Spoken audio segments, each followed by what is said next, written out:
Hello, hello. Yes, Ron, I am back and I am glad to be back. It was pretty good. We also went up for a wedding. I was in New York. Did the wedding. It was a great wedding. Wedding was it was lit. That's all I'll say. It was lit. And then I just took my wife around New York City to some of the spots that she wanted to go to. We didn't have enough time to do everything, but I took her to Times Square. She got to ride the subway. She got to ride the Long Island Railroad. And we got to hang out with family. So that was also the important part, and it was a lot of fun. And it so happens that the first story of the day is from New York.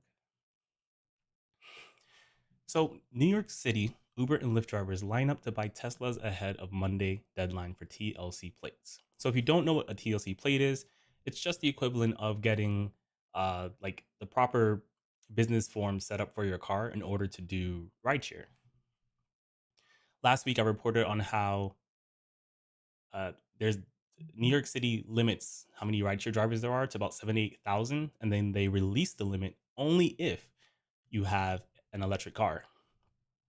Because NYC, they're trying to make it more electric friendly. So we're starting to see some of the repercussions of that policy. Applications for new Uber and Lyft license plates poured into the Taxi and Limousine Commission Thursday, a day after a judge ordered the agency to stop accepting new ride requests by Monday in response to a lawsuit by the New York Taxi Workers Alliance. So I actually had the lawsuit pulled up here. Their main complaint is that this policy, which was announced on October 18th, 2023, was implemented immediately, without prior notice and was decided without notice and comment rulemaking. So New York City pretty much went ahead behind their back and they made this law to where if you want to be a rideshare driver, you can get your TLC plates as long as it's an electric car. So the TLC received 772 applications for their coveted plates on Thursday. An agency source told the Daily News more than any other day since the city lifted a cap on plates last month for those applying to drive plug-in electric vehicles. So that's pretty crazy, right? So the new law caused drivers to flock to the TLC commission in order to, get their electric cars, try to get the plates going. That means 772 people went out and got an electric car. It's pretty wild. The run on electric vehicle tags comes just hours after Manhattan Supreme Court issued a temporary restraining order that goes into effect Monday morning, halting all new applications. That's because of the lawsuit. So that's today, right? So if you didn't have your application in for your TOC plate before today, then it's going to be indefinitely paused until this lawsuit is responded to. Before Mayor Adams' administration moved to allow an unlimited number of electric for-hire vehicles, the city had capped the number of Uber and Lyfts and other for-hire cars at around 78,000, which that's a lot. If you had asked me to guess how many drivers there are in New York City, I wouldn't have guessed that many. And the fact that they still make money is pretty cool. The NYTWA, an organization of 28,000 taxi, Uber, and Lyft drivers, brought the suit out of fear that the city's decision to allow an unlimited number of electric for hire vehicles on city streets will saturate the taxi for hire car market, driving down profits for all. So that is a legitimate concern. I can understand that as a rideshare driver. So I get it. That makes sense. I assume the idea here is to phase out all rideshare drivers who aren't driving electric by flooding the market, but the people who have higher car notes are going to be the ones that suffer the most.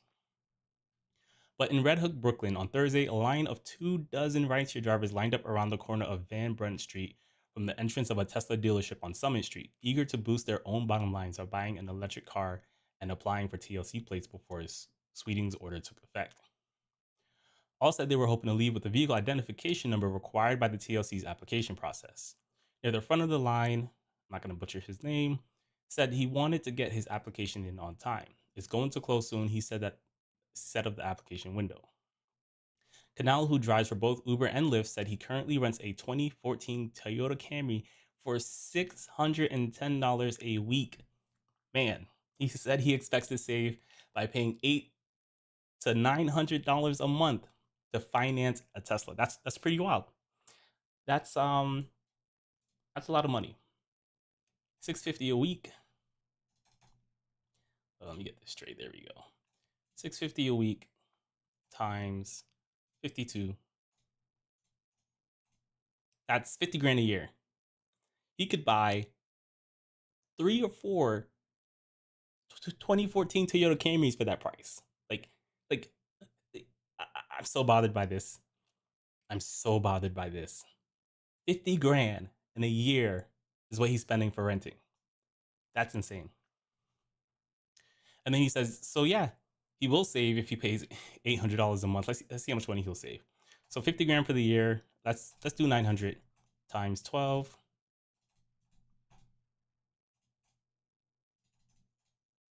900 times 12.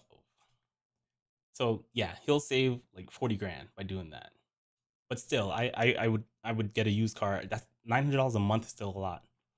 Uber and Lyft driver Handy said he was standing in line for the same reason. Uber said if I have the VIN number by tomorrow, I can get the plate. He started driving limousines 20 years ago, told the news that he currently pays $550 a week to rent a Toyota Highlander. That's insane. Cheaper than the used 2014 Camry. And the Highlander you can get Uber XL on that and Lyft XL. So, but man, those numbers are insane. People really try to justify renting cars, and there's just no way to do it. And if my my first thought now is, if you can afford renting a car for this amount, why are you just jumping to a Tesla? Like, why not just buy a used car? I guess because of the TLC plates. Okay. At that price, Roman said he has to work 10 to 12 hours a day, 6 days a week. See, what's the point of having an expensive car if it's just going to force you to work more hours? And a lot of people do this. Instead of like lowering their bills, they'll increase their bills, work more hours, and then complain that they're not making enough money. It's I don't get it. I don't get it. 3 meals on the road, gas prices, and $100 a day for rent. There's not much you can save. Well, maybe if you made your food at home. Yeah, I get gas prices. You can't get around that. Gas prices in New York are more expensive than most places around the nation. Not more expensive than California. And 100 a day for rent. Well, that's your fault. If you're renting, you need to be driving 18 hours a day until you can buy your own car. And that should be your main focus, getting out of that rental car. All of the drivers who spoke with the news Thursday said they were currently renting a car at rates that range from 400 to 600 a week. As previously reported by the news, roughly 10,000 of the 78,000 TLC for hire vehicle plates in circulation are controlled by one of 3 companies: American Lease and Management, Tower Leasing, and Voyager Global Mobility. I didn't know that was a thing. I assumed that they're buying the cars, they're getting their cars plated for TLC, and then renting out those cars. That needs to stop. I'm not a huge fan of that. It's great for someone who doesn't have a car and they're trying to get started up, but it can become a trap, and I'm not a huge fan of that. On Thursday evening, towards the end of the line, another driver who asked that his only his first name be used out of fair retribution from the rental companies told the news he pays $525 a week for a TLC plated Nissan Altima. That's outrageous, he said, what it costs him to work. That's the reason we're standing here. I guess. That's pretty wild. But it doesn't even stop there. But I'm gonna read some comments before I move on. Ron says it sounds like some of the lawmakers have stock in Tesla. That was one of my first thoughts. I felt like Tesla had a role in this. I know they've been complaining that because of the interest rate hikes, that their sales have been going down. So this is a really great way to get 700 plus drivers on your platform. Like I can see that. Ron asks, can a Tesla battery even last 12 hours between charges? And the answer to that I believe is no. How many hours can a Tesla battery last?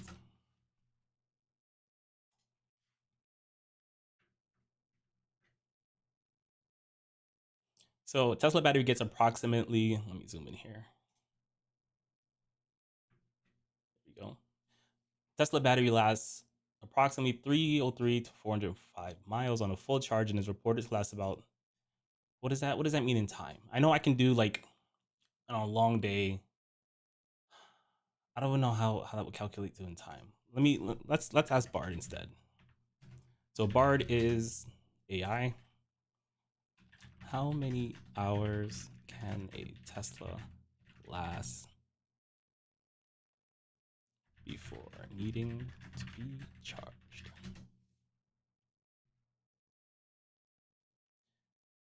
The number of hours a Tesla can last before needing to be charged depends on several factors, including the model of the Tesla driving style. However, as a general rule of thumb, you can expect a Tesla to last between 2 and 8 hours before needing to charge. That's crazy variance, but okay, we'll call it 8 hours. So no, it can't last that long, and I'm just not a fan. When I'm grinding, I don't like to take breaks if I don't have to take a break, and I wouldn't even be able to take long distance rides without having to fear that I wouldn't even be able to charge. So that's not a huge win there for me. But New York, they're having some other issues. As New York City's fleet of electric Uber and Lyft and Revel cars grows, fears rise as charging network won't meet demand. So this is another issue, right? We're talking about it won't even last long enough for a 12-hour shift. It Then you have to find a charger where another car isn't, and you have to hope that the electrical grid can sustain it. As New York's fleet of Uber, Lyft, and other for hire vehicles moves towards a zero emission mandate by 2030, what is that, 7 more years? Concerns are growing that the number of car charging stations popping up across the 5 boroughs won't be enough to meet driver demand. The problem may become more the problem may become more acute as the City Taxi and Limousine Commission estimates eliminates its limit on the number of electric vehicles that operates as an app-based rideshare. Of the 78,000 cars currently authorized by the TLC, roughly 2,200 are electric vehicles. The TLC expects the fleet to be 25% electrified by the end of 2026. That's I like it for the sake of being green. I don't like it for the cost to drivers. Electric vehicles are really expensive right now, and if the price comes down, I'd consider one. But right now, like even a used Tesla is like 30 grand plus. If that happens, roughly 19,500 electric vehicles for hire will be on the street. All of them will be hungry for scarce electric chargers, says researchers with the U.S. Department of Energy and the New York State Energy Research and Development Authority. The existing charging network in New York City is not adequate even in the most optimistic scenario. There's some research behind it. Although charging is demanded in areas nearby high trip demand, fast charging ports are also demanded in areas near driver residence as a supplement for home charging in scenarios with limited overnight charging access. I was just up there, as I said in the beginning, and there are a lot of cars up there. There are a lot of charging stations. I would say it's it's probably the best place to be if you have an electric car. California might be better. I haven't been there, but the network they have there is pretty cool. But if they're expecting a flock of like electric cars, like what was it, 25% of 77,000? That's a lot of cars. By the time the electric for hire fleet, it's 21,000 cars, right? A benchmark for the TLC hopes to achieve by 2027, 3 years before it needs to be full electric.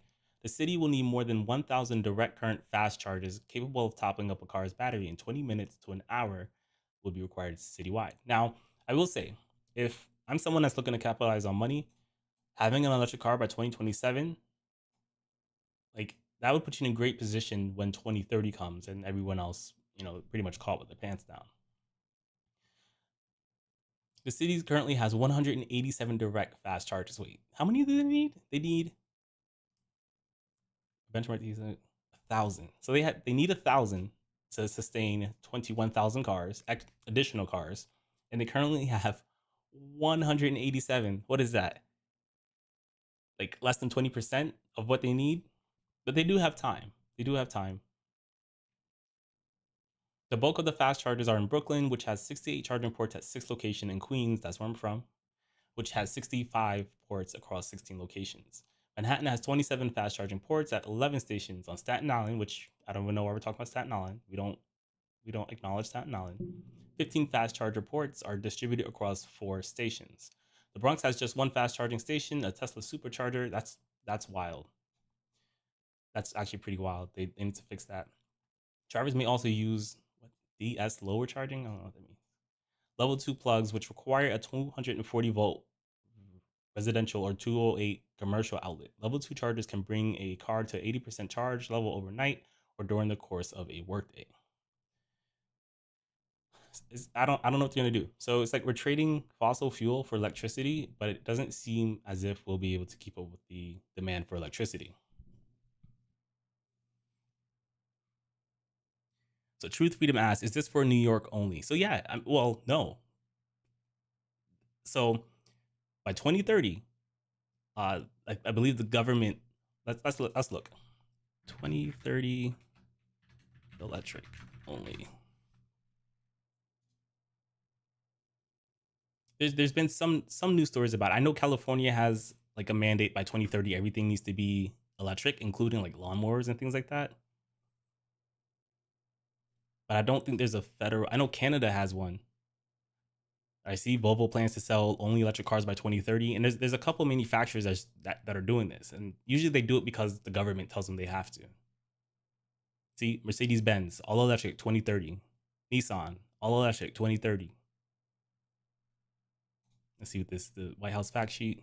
Biden Harris administration announces new private and public sector investments for affordable electric vehicles. Let's put in 2030, see what pops up.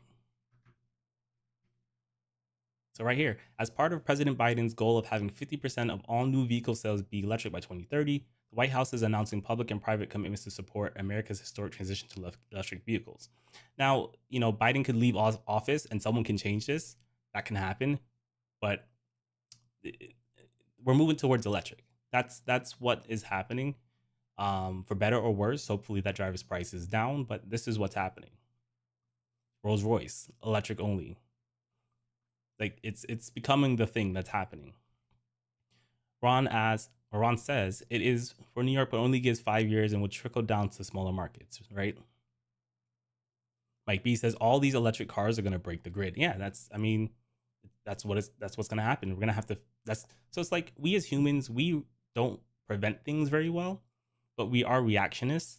So I assume we'll figure out how to deal with the grid, but I don't like judging my investments based off of that because that's money we're talking about. Have y'all seen what happens if two EVs have a head-on crash? I want to see that. Two EVs head-on crash. The world's first public two-car electric crash test by Mercedes. That was really loud. Sorry for that. Just a split second.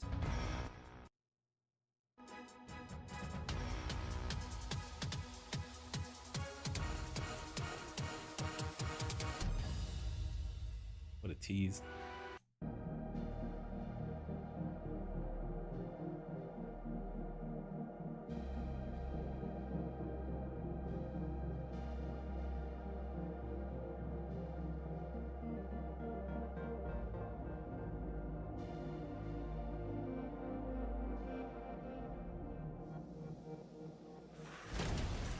That's not too bad. The cars are wrecked for sure, but the humans would probably be safe.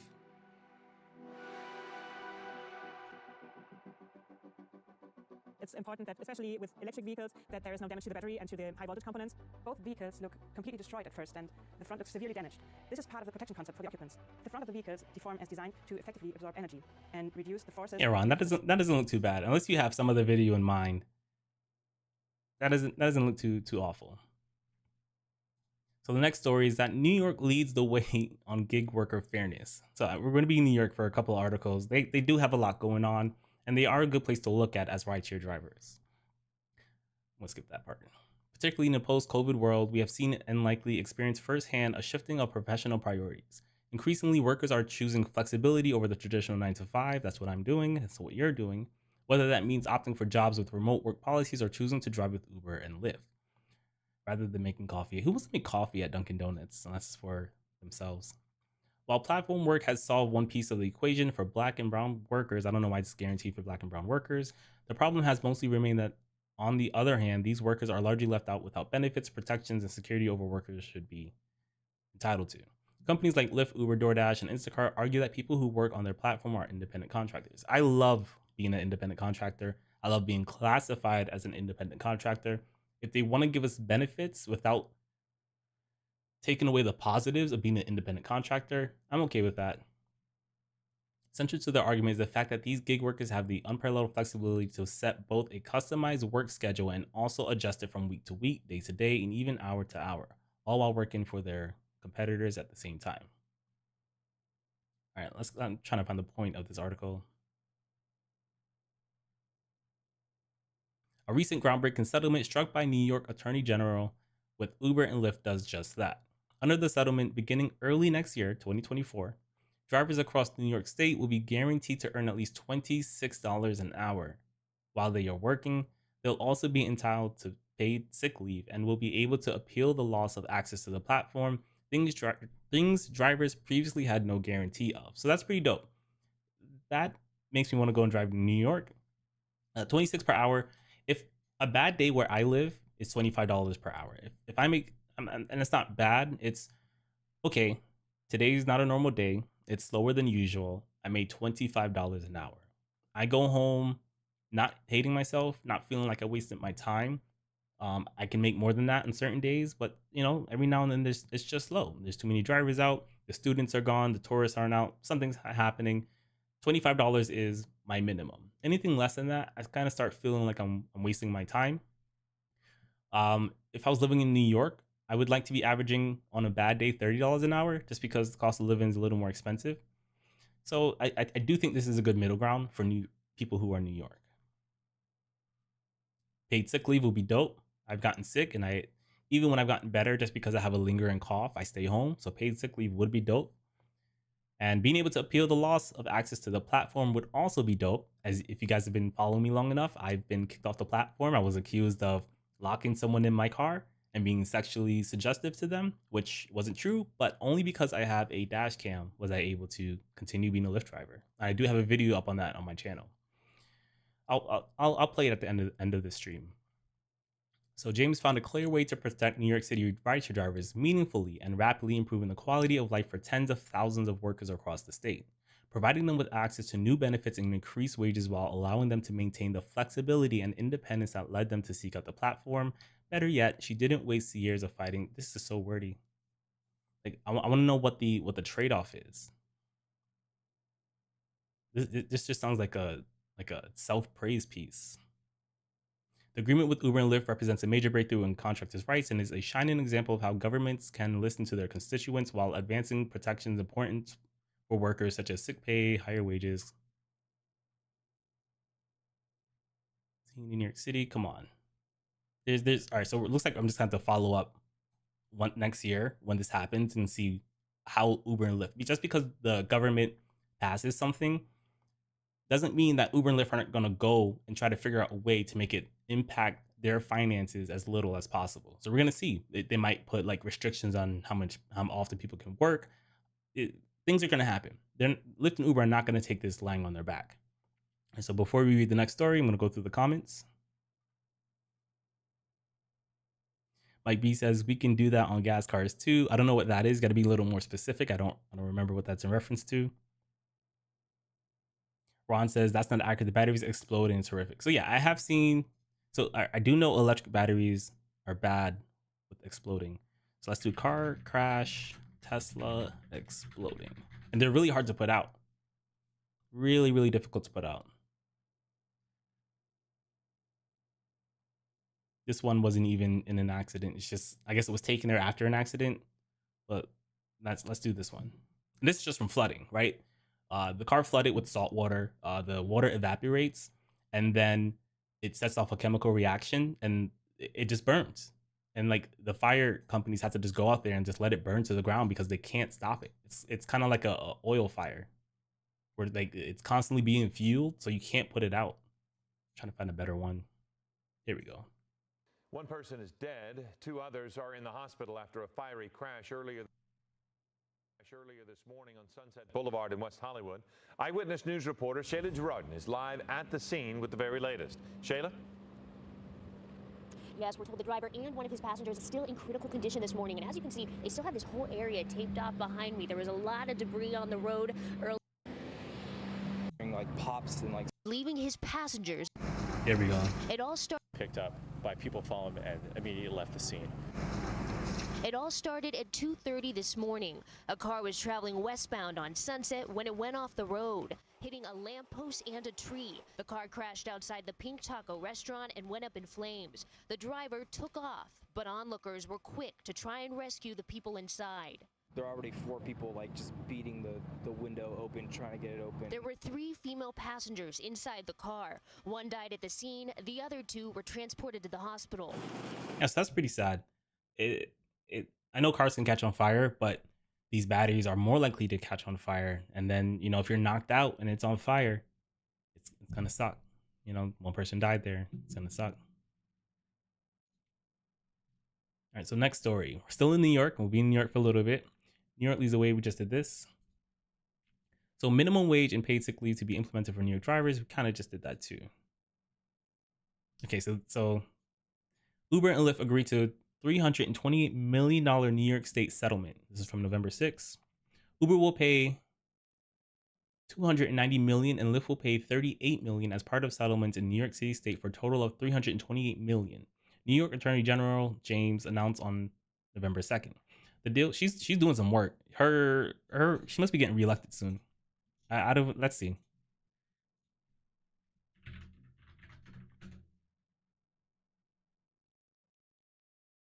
Votes. Yeah, how much should it make per year, James? How often does NYC attorney can't spell? Okay, elected. Every 4 years. So it was 2018, 19, 2021, 22. So she was just reelected. So she's all right. So she's just putting in some work. Okay. My bad. She's doing her thing. In a blog post, Lyft said that the agreement resolves an investigation related to the classification of drivers who use this platform as independent contractors, as well as certain fees Lyft charged between 2015 and 2017. That's a long time. It's 2023, and we're talking about things that they were accused of 2015, 2017. That's too slow. This is a win for drivers and one we are proud of to have achieved with the New York Attorney General's office. What do you like? How are you Lyft stealing from drivers and then hop on the bandwagon of this is a win for drivers? What kind of nonsense? Like, I don't get it. We look forward to continuing in this order to provide New York drivers the independence and full range of benefits available to those in other states like California and Washington. So how are they classified now? This helps to put rest the classification issue in New York and moves us forward with a model that reflects the way people are increasingly choosing to work. It also will serve as a model for other states, demonstrating that we will work together with legislators and regulators. We can resolve these issues in a way that's beneficial to workers and consumers. I hate, I take this with a grain of salt. Anything Lyft or Uber says in result to what just happened here, I'm going to take with a grain of salt. As part of the settlement, Uber and Lyft agreed to an earnings floor, guaranteeing that drivers in New York are paid a minimum rate. So we just talked about this. Drivers outside New York, 26 per hour. Okay, so now we understand why they've made these changes, right? It's not out of the goodness of their heart. It's because they were sued. It also resolved the issue for fees. For years, Uber and Lyft systematically cheated the drivers out of hundreds of millions of dollars in pay and benefits while they worked long hours in challenging conditions. These drivers overwhelmingly came from immigrant communities. These settlements will ensure they finally get what they have rightfully earned. This activity led it 2014, 2017. Okay, here we go. This is what I'm looking for.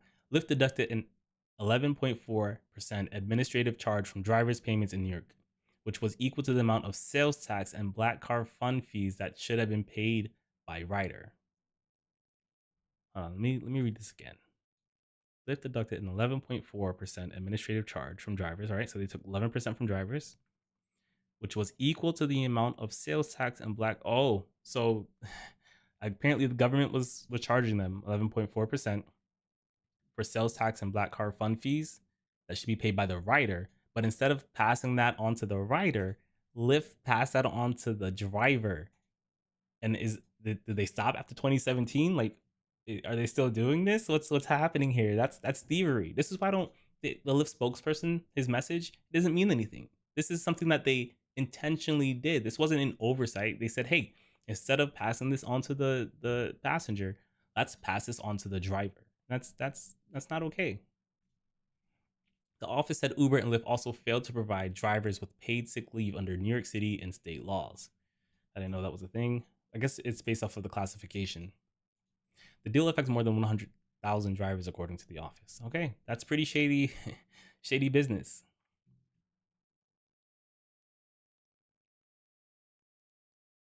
Ron says it's not just one explosion; it results in over a dozen explosions. Yeah, it burns and it keeps blowing up, which is pretty dangerous. So New York City cab drivers just sued Uber and Lyft for hundreds of millions in unpaid wages. So this is different from the lawsuit that they just settled on. This is recent. This is new. Uber and Lyft have made profits. I'm not reading that. Executive Director of New York's Taxi Workers Alliance speaks as Uber drivers participate. That's just the caption for the image. Come on, where's the meat of the story? Through a combination of union power and protracted legal battle, the New York Taxi Workers Alliance has clawed back 328 million in stolen. No, that's the same. That's the same thing I just read. Same thing, same thing. So shout out to them for getting drivers their money back. So this article is just who qualifies for Uber and Lyft settlement money in New York. Let's see, it's not even much here. Job classification won't change. Uber and Lyft will have to pay more than 300. We just talked about that. Drivers will now have to guaranteed pick sick leave. I can't wait to see how this is implemented. I can't wait. I really can't wait to see how they do it. They are still going to be considered independent contractors. Huge win. Huge win. This is such a big win because the tax write-off is where drivers really make their money. I'm going to be putting a video on next week, Monday, that kind of covers it. I'm going to give you guys a sneak peek at the end of this stream. But this is where drivers really make their money, in being the mileage tax write-off gives you tax-free money. With that being said, Attorney General did notice a lot of inconsistencies. One of the accusations in the settlement says rideshare companies were deducting sales tax and other fees from driver payments instead of charging them to passengers. That's where the settlement money comes in. So what does this say? All right, so you may qualify for settlement money if you drove for Lyft in New York City between October 11th, 2015 and July 31st, 2017. You drove for Uber in New York State between November 10th, 2014 and May 22nd, 2017. So if you've been a driver that long, this is for you. You know, I don't know what you need to do next. If you're on Uber or Lyft, you can file a claim. If you're on Uber or Lyft driver who falls into one of these above categories, you can file a claim online. So that's pretty cool. I'm here for that. Ron says the taxi unions of NYC are the strongest in the nation. Taxi drivers are loving it. Yeah, I'm loving it too. I know if I lived in New York City and if I moved back and I were able to get a TLC plate, I would crush it there. I absolutely crush. They pay like almost $2 per mile. I would absolutely crush it there. Hey Lynn, welcome. Oh, you're Queen Brown. Okay. Now I'm putting two and two together. If you guys are on Twitter, make sure you go follow Lynn. They have a little rideshare podcast that they do at 7 p.m. EST on Twitter. Go check it out. It's pretty cool. Yeah, go check her out. I love talking with Lynn on Twitter. She's always giving me shout outs. So this is every now and then I check in with Uber's newsroom just to see what's going on. Sometimes the news doesn't report and everything, but this is Uber trying to make it seem like they're doing awesome stuff because they got sued and now have to offer sick pay. But let's quickly go through some of the things they're now starting to offer.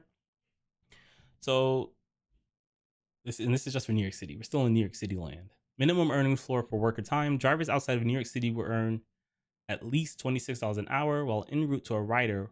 See, they didn't talk about that earlier. Or with a rider in the vehicle. So this is good. Huge win. That's a huge win. Paid sick leave. Drivers in New York will receive up to 56 hours of paid sick leave per year. Man, if I was there, oh man, that sounds so good. Moving to New York sounds very tempting right now. In New York City, drivers will now receive an hour of PSL for every 30 hours en route to a rider or a rider within the vehicle. At a rate of $17 an hour, that's not bad.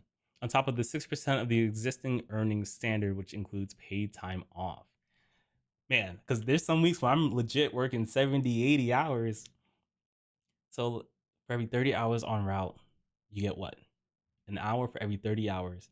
So 80 divided by 30. So 2.6 hours for that.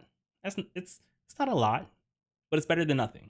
It is better than nothing. You can use your sick time for actual vacation now. Like it's better than nothing. It's a step in the right direction.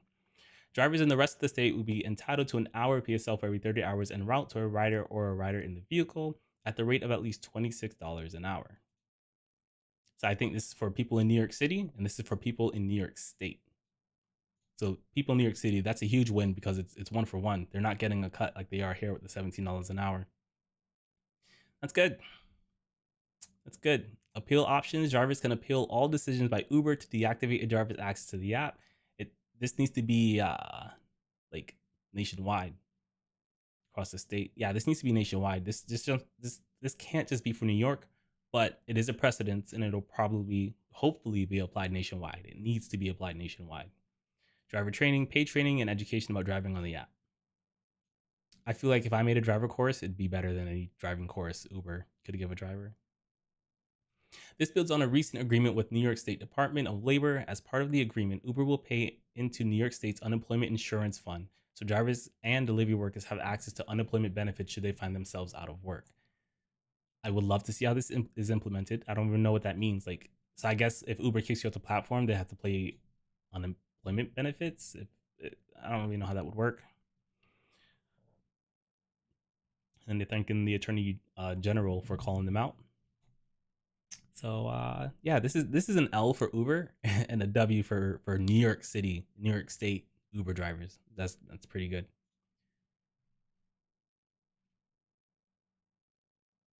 Yes, I'm the queen, says Queen Brown. We're doing space at 7. Try to join. Yeah, I'll join. I definitely plan on joining. After I wrap up here, I'll eat some dinner and I'll come listen in. So this is another article that Uber put out. It claims to be from the CEO, but I doubt it. So this is just some new features that are coming out. Some good stuff here. So record my ride coming to more cities. At first, I thought this was the feature where you can just turn the audio on, but it's not. It's the video component. We're expanding the record my ride pilot to iOS drivers in a dozen US cities, including Atlanta, Denver, Dallas, Minneapolis, and select drivers in Los Angeles. Record my ride allows drivers to record a video of trips using their smartphone's front-facing camera without the need to invest in a separate dash cam, similar to the in-app recording feature we rolled out nationwide earlier this year. We built Record My Ride with privacy in mind. Every recording is encrypted and stored directly on drivers' devices, and nobody, not Uber, not riders, not drivers, can access it unless a driver chooses to send it to us for a review. I don't believe that. If it's true, awesome. But, I don't believe that. We believe both of these recording features will help promote safety and allow us to more quickly and fairly resolve incidents. And this is good. This is a huge win. Move forward. Verifying riders. Next year, we will significantly expand our verification of rider identities to compare rider account details against trusted data sources or an ID document. Over time, we will inform drivers whether they are picking up a verified rider so they can have more peace of mind before accepting a trip request. This is on top of our existing verification process for riders who use certain anonymous payment methods. This is huge. And this is one of the main complaints by majority of the rideshare drivers I see on YouTube is that there needs to be a way for drivers to be verified, right? Because a passenger to be verified, because a passenger can come into your car, do something to you, get kicked off the platform, and make a new account 10 minutes later, right? It's pretty insane that it's taking this long for riders to be verified. Now, this method seems to be like kind of like Twitter, where you're gonna have verified users and you have unverified users. And I hope that verified users are more likely to be matched with, passengers, drivers who are going above and beyond. So comfort and safety of a big screen. Following our recent CarPlay integration, I wish I had CarPlay. Great feedback we received. We're now integrating Android Auto with Uber driver apps. Drivers using Android can now see demand heat maps, accept trips, and use on-screen navigation directly from their car dashboard for enhanced safety and convenience. This is cool. My car doesn't support Android Auto or CarPlay, and I would love to install an aftermarket thing for it, but it's not in the budget right now. So Uber's also making some improvements to the app, easier carrier parking and drop-offs. This is cool. Carriers tell us that one of their biggest challenges is finding parking, especially in cities, so we added a tool in the app that shows them free parking nearby. We're also making it clearer to carriers exactly where the customer requested the food to be dropped off, including map labels that specify the exact door and sometimes even photos of the building. That's pretty cool. Let's see if I can zoom in a little more. There we go. That's pretty cool. I do think Uber's map is like 0.5 seconds behind like reality. I wish they would fix that, but this is pretty cool. Queen Brown says verified riders. Yes, verified riders. I'm here for it. I'm here for it. It's I think um Uber's approach to safety is overall better than like Lyft's just like Woman Connect feature. Like I do think it's necessary, but I think if you make the whole platform safer, there wouldn't be a need for Woman Connect. We'll talk about Woman Connect a little more. It's a couple articles down. So redesign clearer trip information. We've redesigned trip requests so drivers can more easily decide if the trip is right for them. Trip requests, including on Trip Radar, will now have a clearer action button to accept or match with a trip to help avoid accidentally accepting a trip they don't want. I struggled with this. It's really really bad because it just pops up in the screen and it takes up most of your screen. And I there's several times have accidentally accepted trip requests, and I feel like that UI was intentionally created that way. So I'm happy that they're gonna scale back and give us good. So it's just at the bottom because it used to be like the whole half of the screen matches it. So this is much better. There's less accidental areas to press. It's just that match area, right? This is good. Excellent. Improve map clarity. We created sharper route lines with clearer map markers for pickups and drop-offs and animation that more clearly shows the trip direction. Okay, I mean, it is better, but I still think Lyft's is better than both of these. Like this is like it's still a little clutter. They're trying, but there's some clutter involved here. Real-time navigation feedback and alternate routes. Drivers continue to cite inefficient routes as one of their biggest pain points. Starting in December, drivers will have the ability to post real-time traffic and route information that will be visible to other drivers, making the experience better for everyone. I'm not doing that. I'm not taking the time to update. Only if there's like a huge accident will I take time to like update something. In addition, drivers have access to automatic information on roadwork, crashes, and lane closures sourced from TomTom. I haven't heard that in so many years. And would be offered alternative routes to avoid them. TomTom still comes out with maps. I wish they would just use Google Maps. Like, I don't understand why they don't just use the best service provider. I don't know if it's because it's too expensive or something. I don't know. Oh, Queen Brown, Miss Lynn says she's going to talk about Women Plus Connect at 7. I'm here for it. Here for it. Who can afford aftermarket CarPlay or Android Auto with what these are paying us? I don't know. Let's see what they cost. Android Auto aftermarket. Oh, they have one that you kind of put on the dashboard. That's not bad. 95. I'm not paying $95 for it. 60. I'm not paying. I'm not doing that. I'd rather just wait until I get another car. You're right. I'm not. Those prices aren't very appealing to me at this time. Making earnings fairer. We know that the best platform. I'm not reading all that. Do a better job listening. To address this, we are making some important changes to that process. You can read about them here. I don't like that. Why not just include it in the same article?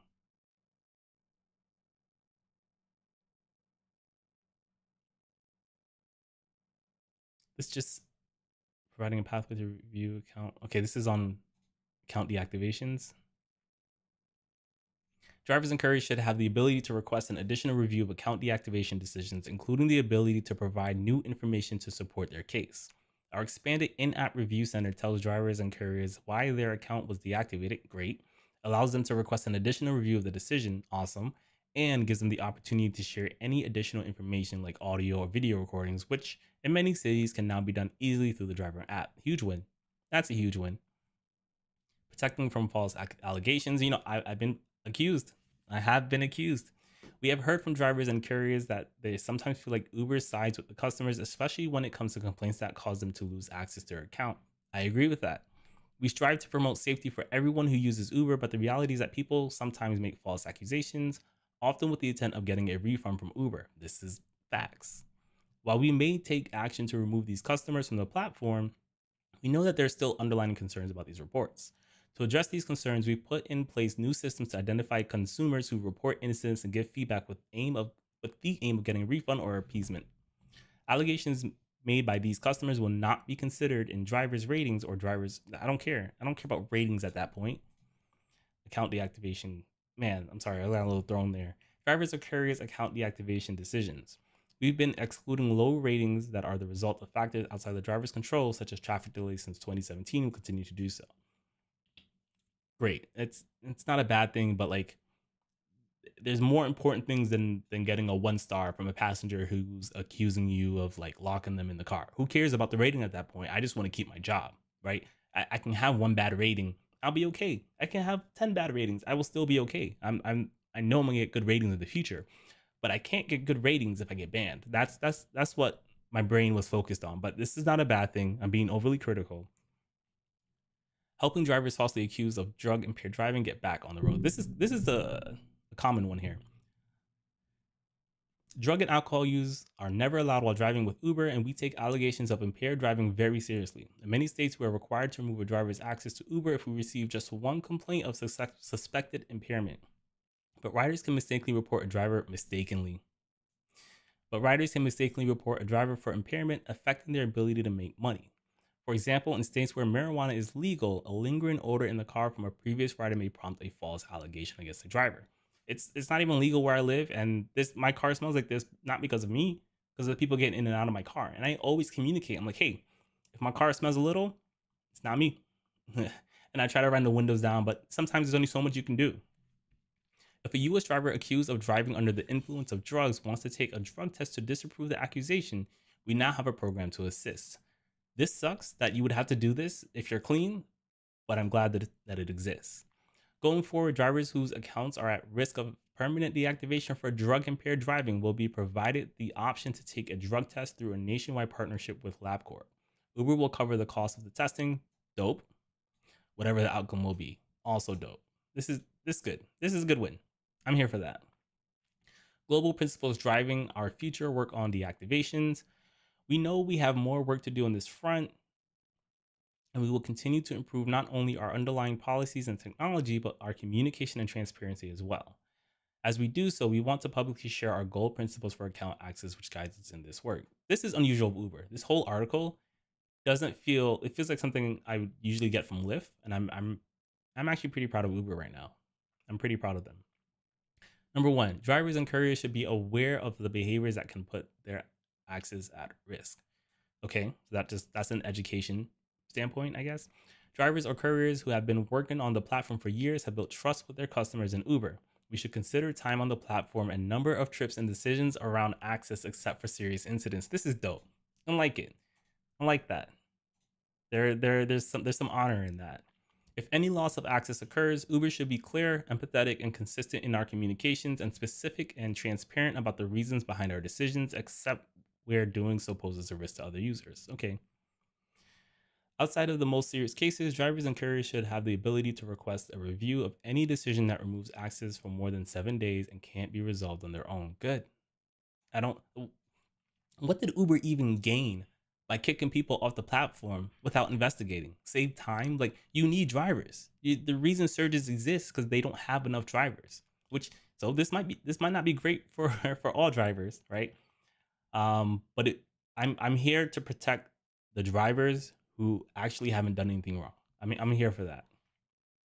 We should take a consistent approach by creating, reviewing, and changing account deactivation and review standards. I like it. But it's one thing to say you're going to do something and another thing to execute on it. So only time would tell, right? Only time would tell.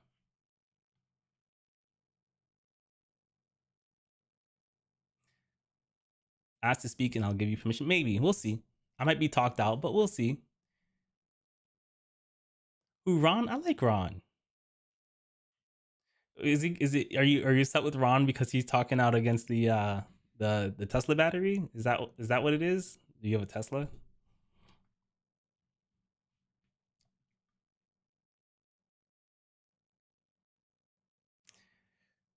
Unlisted design says drug impaired driving. What if Tuesday I do something and on Friday I get accused? How will Uber or the lab know what I did that stuff?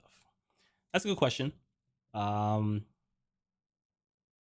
Hopefully Uber takes that into consideration with the accusation. Like, why is this accusation coming in like days late? You know, when I was accused of locking someone in my car, it was like a couple of hours, like maybe 2 hours. It was like my last 5 rides of the night.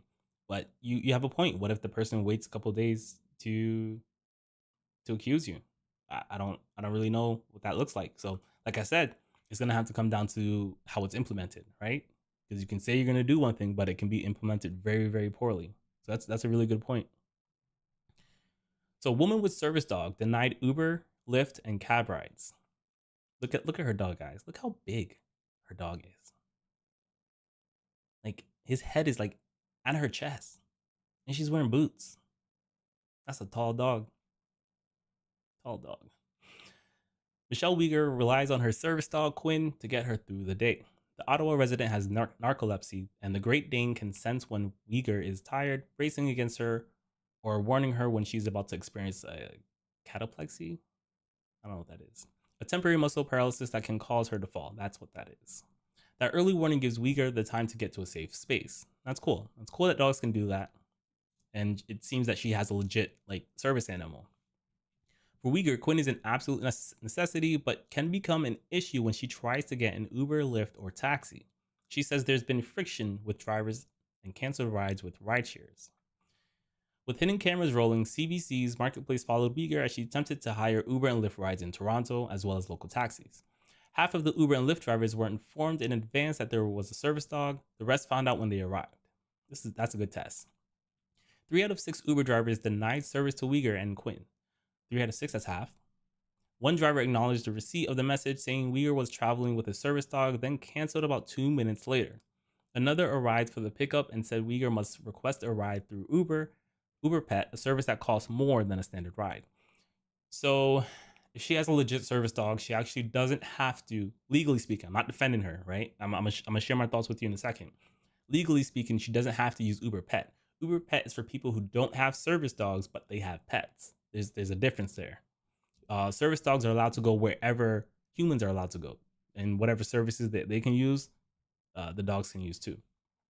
Uber's Marketplace believes in equal transportation for all Canadians, maybe not Americans. Joking, and that it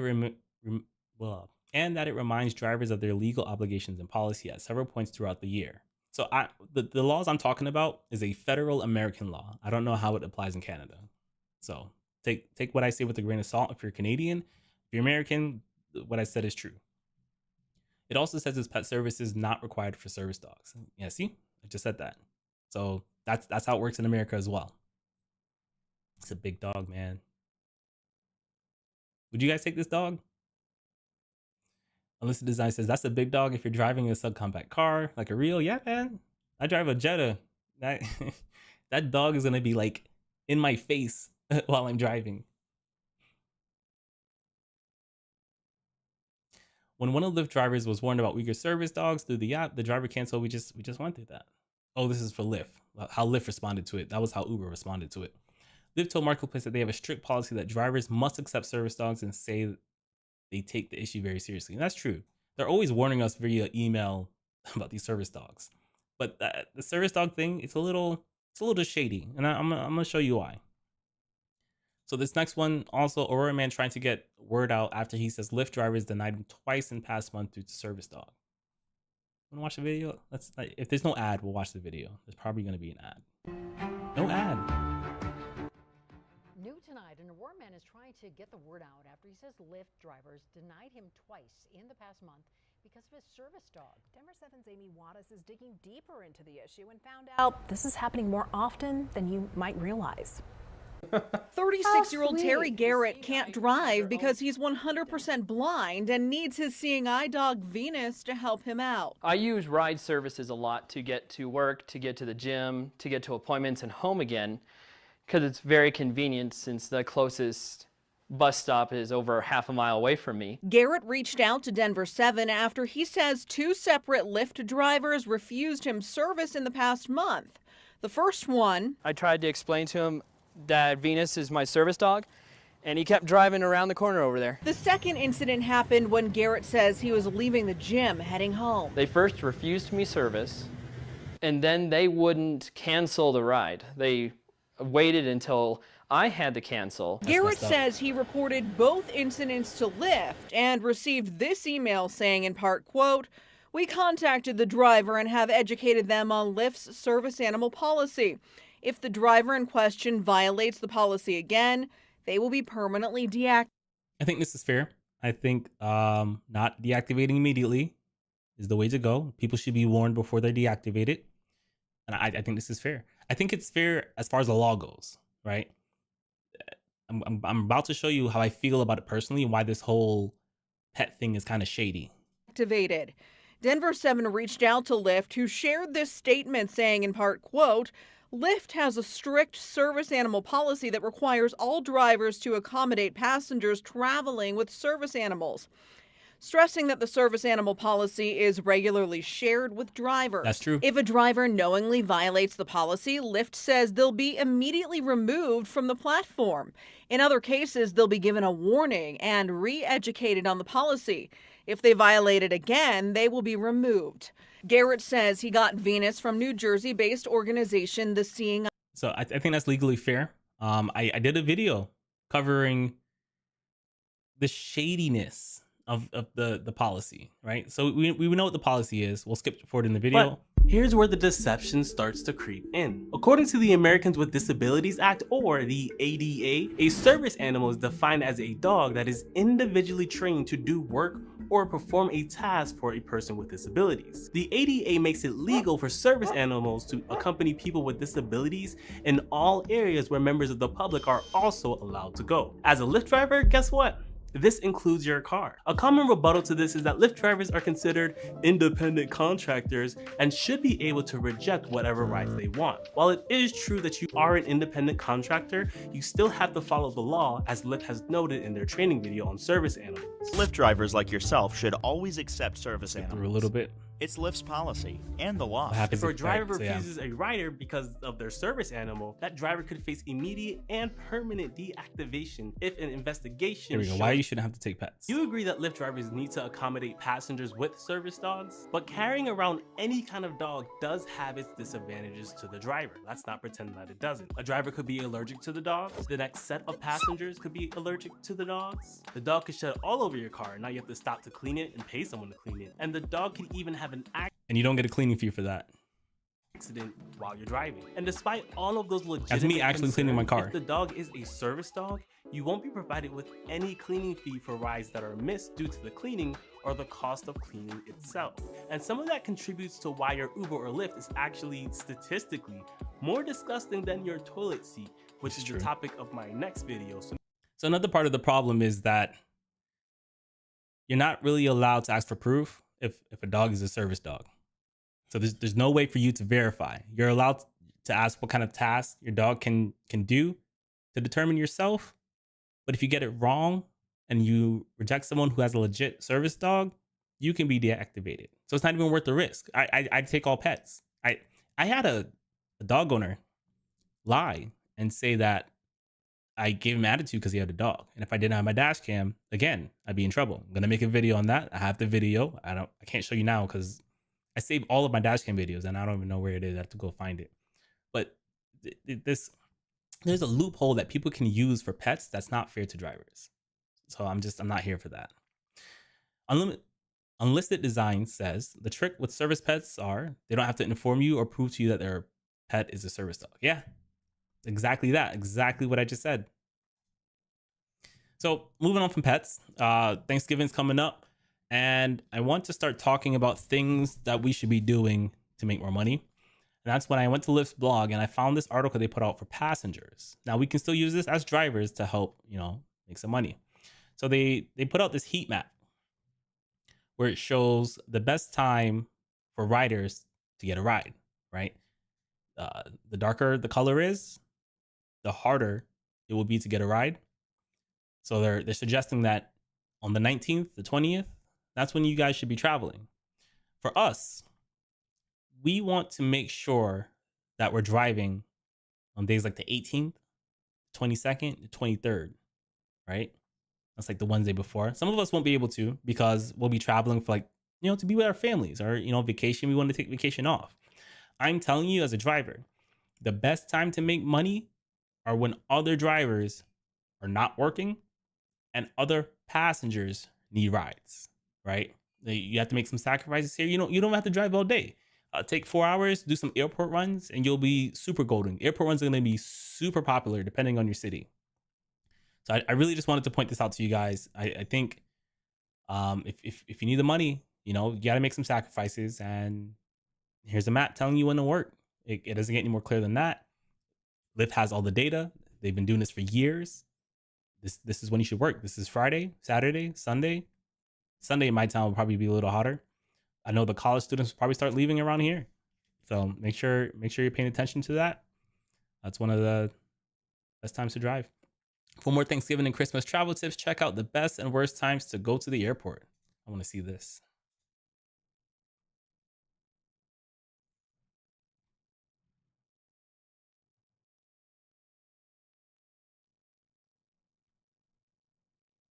When to fly home for the holidays. If avoiding airport traffic is your most important consideration, then you should fly on Thanksgiving, when the number of airport drop-offs falls about 50%. But if you're worried about missing the turkey trot, okay, book your flight the Saturday or Sunday before, when the airport curbs are likely to be much less crowded than Monday, Tuesday, or especially Wednesday, which accounts for 20% of all Thanksgiving week airport drop-offs. It's the same. Okay, here we go. So this one's for Christmas, so you can be prepared. This is from December 2022. So what is Christmas? 25th, right?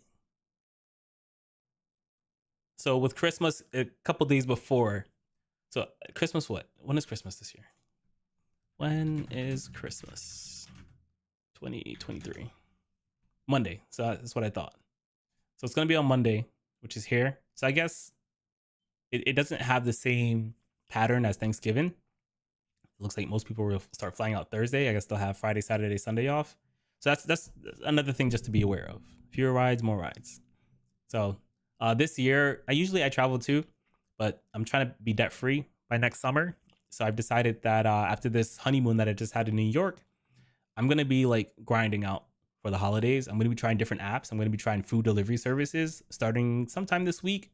I think food delivery services might have times where it might pay more than rideshare driving. So I'm gonna do Walmart Spark for a while, and also I'm gonna make videos on it. So if you want to make sure you learn from whatever I learn, you pay attention to that. I'm gonna be putting out some videos over the next few weeks. So Lyft has a guarantee for airport rides that they'll be on time or they're gonna pay you. I love to see how this works. I can't wait to see how this works.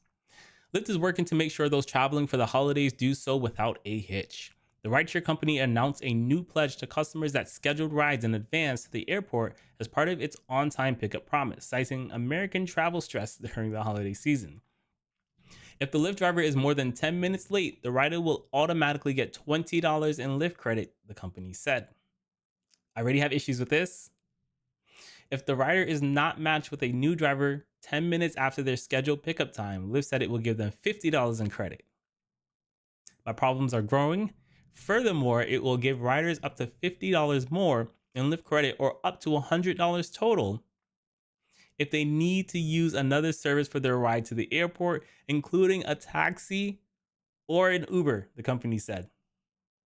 That's some strong promises. They're gonna be paying a lot of money. I promise you. Riders can tap help in the Lyft app and submit the receipt to receive the credit.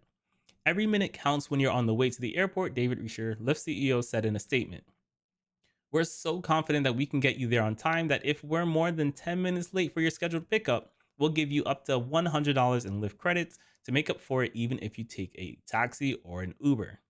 So it's not like it's cash back, it is Lyft credit. But I think this money would be better spent incentivizing drivers to pick up passengers.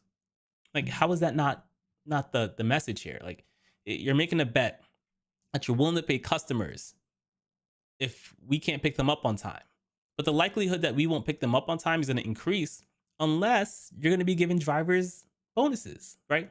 So that leads me to believe that the reason why they're so confident in this is because they're either lying or there's going to be some crazy incentives for drivers moving forward. We'll see. Time is going to tell.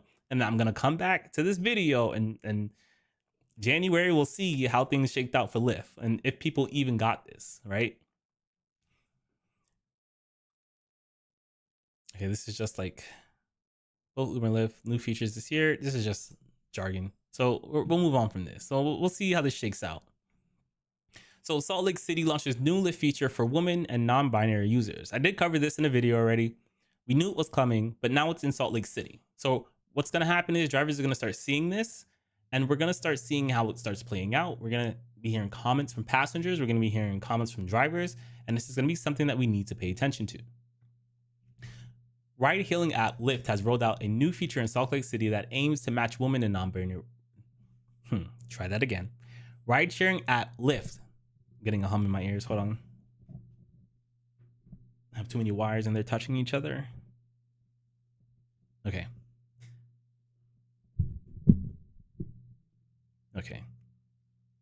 Ride-hailing app Lyft has rolled out a new feature in Salt Lake City that aims to match women and non-binary riders and drivers. Women and non-binary users can opt into the feature and set up their ride preferences via the app. If no woman or non-binary drivers are nearby, you'll be matched with a man. Okay. The preference feature can lead to a more comfortable ride for women and non-binary people. I do think this is a great marketing strategy to get more women on the platform and to get more women using their service. So I do understand women have more to worry about than men do. I don't know how they're going to get away with this legally, but I get it. I do get it. The company has faced criticism for not doing enough to protect drivers and riders from sexual assault and harassment. Women are the more likely sex to be sexually harassed and assaulted, but happens to men too. Between 2017 and 2019, Lyft received over 4,000 reports of sexual assault of passengers and drivers on its platform in the US, per a safety report the company released in 2021. Again, I'm being very careful here. I'm pretty sure there's a percentage of that 4,000 that's false, right? I was accused of sexually harassing a passenger, and the dash cam proved that that wasn't the case. But that it is probably true. It is likely true that that men interacting with women lead to a higher level of sexual assault than the reverse. So that is true. So illicit design says that's discrimination. Legally, yeah, you're right. Even though I get it. Legally, he's right. This is discrimination, and I don't know how they're getting away with it. I don't know how long this feature is going to be a feature. I don't know if someone's going to try to sue for it. It's something that we have to watch. Women make up about half of all passengers on the service, but are just 23% are Lyft drivers. I want my wife. I want to make a video where my wife tries Lyft and Uber for the first time, and she does have concerns, but I want her to do it because it's a perspective I can't provide. I'm a man. I can't provide a woman's perspective as a rideshare driver. So illicit design says, should I identify as a female now for a chance to get more rides? You can, right? So Lyft, with this new feature, Lyft now allows you to pick your sex, right? Drivers, they say you have to prove it for drivers. I don't know how that works, but for passengers, they don't. So a man can actually say that they're a woman and use Women Connect. Because I don't know if you realize it. I don't know if you drive for Lyft, but when I opened the app last week, it made me pick my pronouns. And that's what the pronouns are for. It's for this feature. So expect it to come, right?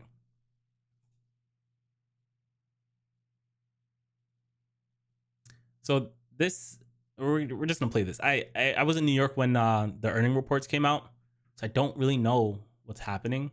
So we're just gonna watch this video of the Lyft CEO talking to this Bloomberg reporter about their earnings, their quarterly earnings. Particularly Halloween being a bit of a blowout, if you can continue that, and why not at the same sort of pace going into the final quarter? Hey, Carolyn, it's good to see you. I actually think it's going to accelerate. And you never really know, but I can tell you for the couple of weeks leading up to Halloween this year, we actually saw record bookings in our company's history. And what that tells us is that people are getting out. People want to be connected with each other. So we actually just introduced a feature today that for a scheduled ride to the airport, if we're not there within 10 minutes, we'll actually pay you up to $100. We'll even pay you to take an Uber to the airport. We really want to reduce stress for the holidays so that people can get out and enjoy themselves. $100 if you don't get your car on time. Even if you then take a taxi or an Uber, I mean, how much can you really pay on incentives to make sure that people become addicted to your product rather than the key competition? Well, I mean, the truth is we don't want to pay a dime, right? Because we want to have a reliable product. And we do. We focus so much energy on making sure that if you try to get a scheduled ride to the airport, it's going to show up a couple minutes early. It's going to wait for you. It'll help you with your luggage if you need to. You know, that's what our drivers do so well. So, you know, our goal isn't to... They're throwing so much shade at him by showing the Lyft price declining while he's talking about this feature. Pay out incentives. Our goal is to get you to the airport. But if for whatever reason, traffic jam or whatever, things get backed up, you know, we'll get you there anyway, even if you have to take an Uber. David, I think we kind of learned quite a lot about Lyft last night, the new data on gross bookings and on ridership. But that really got me thinking about your cost base and the take rate. And I know that's kind of old-fashioned finance speak, but you have had to incentivize heavily, and supply hasn't grown. So I'm just interested in how long that dynamic can continue. Yeah. So, you know, when we... So before he even answers, right? I haven't watched this. Dara is really good. No, that's not Dara. Lyft CEO is really good at taking bad questions, like negative questions. Like this guy just said, hey, here's something negative we're realizing in your business. What's your solution for it? He's gonna blow it out the water, and he's not really gonna address the question. When we think about, you know, supply, that really means how many drivers we have on the platform. Our drivers are actually up 45% year on year. And the truth is, it's actually not been a very expensive proposition for us. The incentives that you're referring to were really important during COVID. Of course, people really didn't want to drive during COVID. But now we actually find so many drivers are coming back because it's a flexible job. They can do on their own terms. They can drive when they want to, and then they can stop anytime they want to. So, you know, it hasn't actually been a big problem for us, and something that we think over time is going to be, you know, even easier to do is attract more drivers. So what he just said is the reporter said, hey, here's an issue with supply.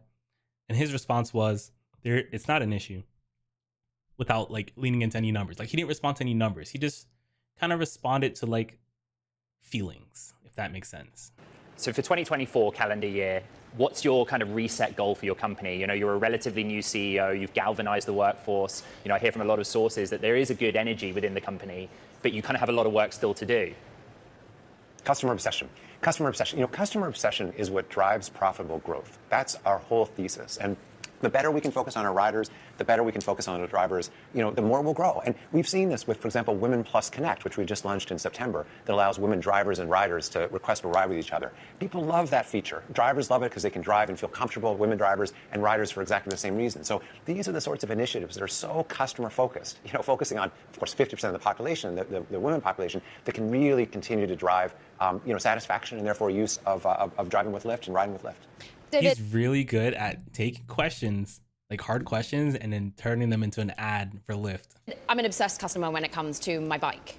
And I could send daily messages about docks not quite working. And I can imagine that it's a really hard infrastructure to try and create a perfect scenario for every rider at the moment, particularly in New York City, for example.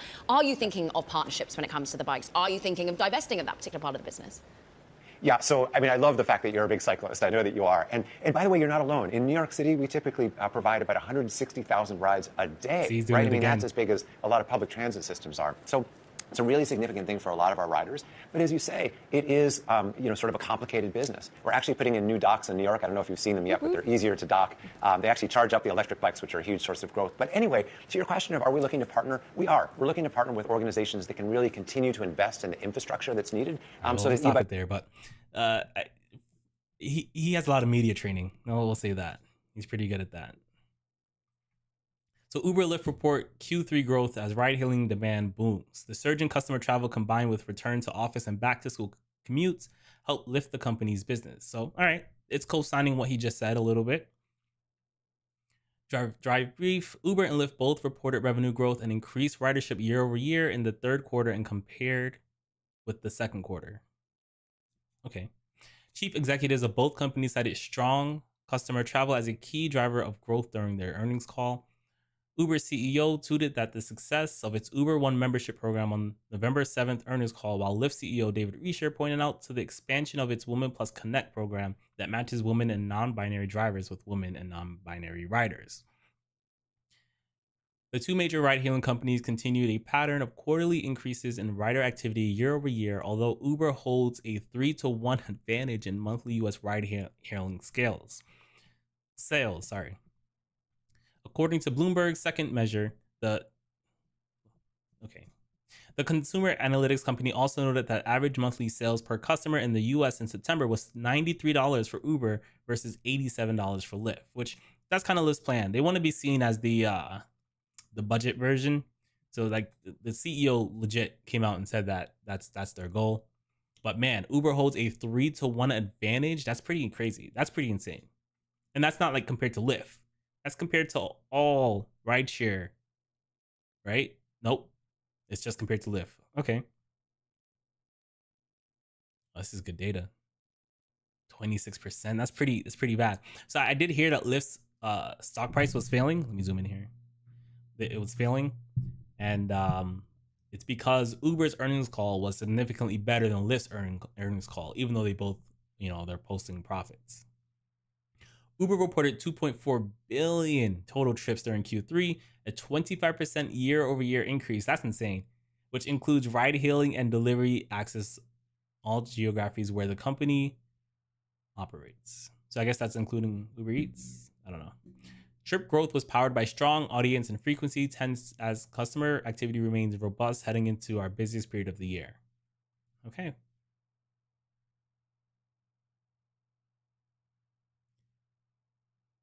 For Q3, Lyft reported 187 million rides. What is that compared to what?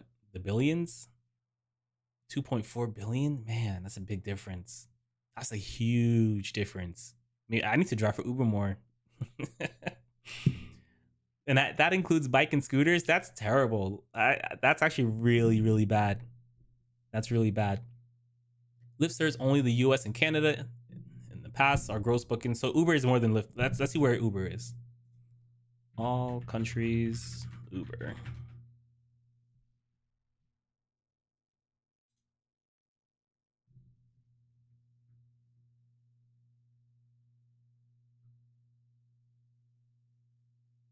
So Uber countries are listed in purple. I'm gonna call this color. So we have Canada, United States, Mexico, Brazil, pretty much all of South America except Venezuela. Got a lot of the European Union over here. So yeah, it's pretty wide. And Lyft is just United States and Canada. So that makes sense why we're comparing billions to millions. Luke Newman asks, what is the new law? So the new law that we covered at the beginning is in New York, if you want to get a TLC plate, which is required to be a rideshare driver, it has to be an electric vehicle. They put a cap on non-electric vehicles, 78,000 cars. But if you have an electric vehicle, you can become a rideshare driver in New York City. But there is the government body that established that law is being sued by the a group of rideshare drivers and taxi commission, saying that the law was like they didn't have enough warning for the law, and there's some concerns that they want to address. So Luke says I make for 20% of those rides. Yeah. Out of the what 200,000 rides, I do like 50,000 of them a year. Yeah, that sounds about right.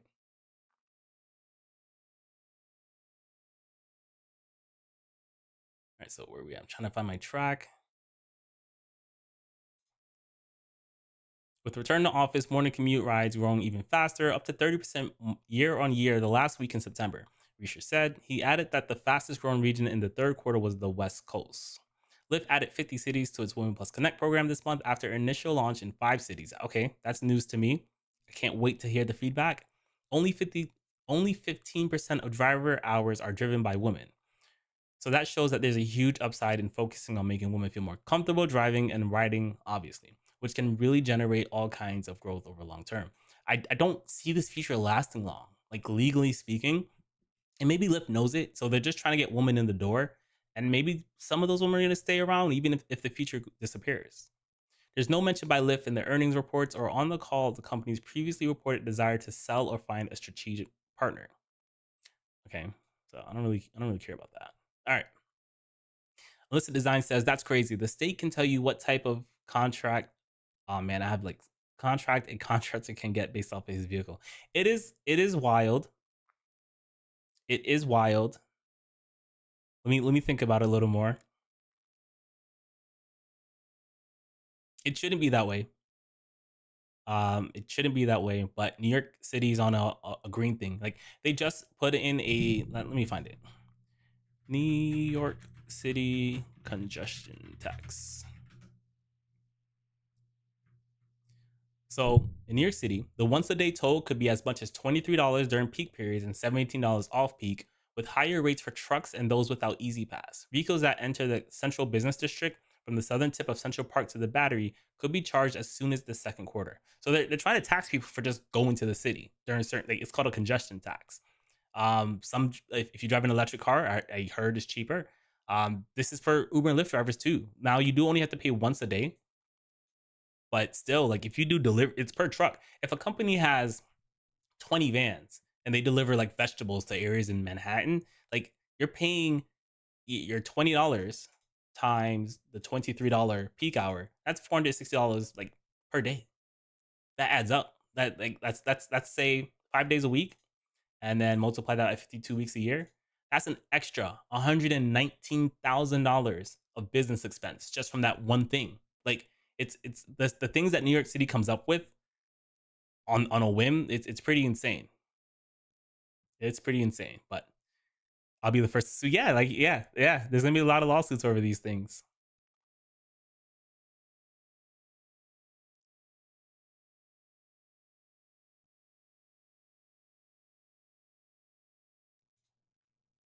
All right, so we're moving on from this. Just looked at that. All right, so man carjacked Lyft driver after booking ride under his own name. So if I had a donkey of the day segment, this guy is definitely the donkey of the day. We'll call him the donkey of the week. This is a funny story.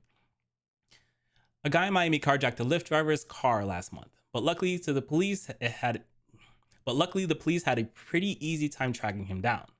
Why? Because like anyone who orders a Lyft, their name comes up when you order it, and criminals are notwithstanding. The police can find you much easier when you give the victim your name. So he used his real name on this account. Pull out the perfect crime and no one will ever know your name, right? Well, probably not. And this was not the perfect crime. First off, it's a Florida man, where things happen in Florida. A 19-year-old Florida dope, A 19-year-old Florida dope named Jeremiah Charles carjacked a Lyft driver in Miami last month. And then he drove off in her Toyota Corolla. He started punching her from the backseat until she got out. Thankfully, she's okay. Again, his full name is Jeremiah Verdon Charles. How do we know that? Because he ordered the Lyft under his own name, in the words of Fred Stanford, Big Dummy. I don't know who that is. He booked a ride through the Lyft app like you do when you want to ride, not to steal a car. Police can also find a stolen car easier when you park it on the same block as where you live. He stole the car after booking a ride through the Lyft app, so the driver just gave cops his info, and that's how they tracked him down. They arrested him at home and found the car parked a block away. The big dummy denied everything. How do you deny it? What does that even mean? The big dummy denied everything and claimed he hadn't even taken a Lyft that day. But they had the records. Why? Because he ordered the Lyft in his own name. Wow. So unfortunate for the driver, of course. You know, like these things happen. Usually it's not with people who use their own name. Sometimes they use other people's accounts. They use fake names on these accounts, and they still do it, right? So even though we're gonna get verified passengers on Uber, which is I'm here for it, you're still gonna get people who don't care, and those actually people who don't care are the most dangerous kind of people. A community center security camera also got him on video. And if you didn't know already, there are cameras everywhere capturing everything. So be nice, keep your pants on. Guys, don't steal cars. Just don't. Just don't.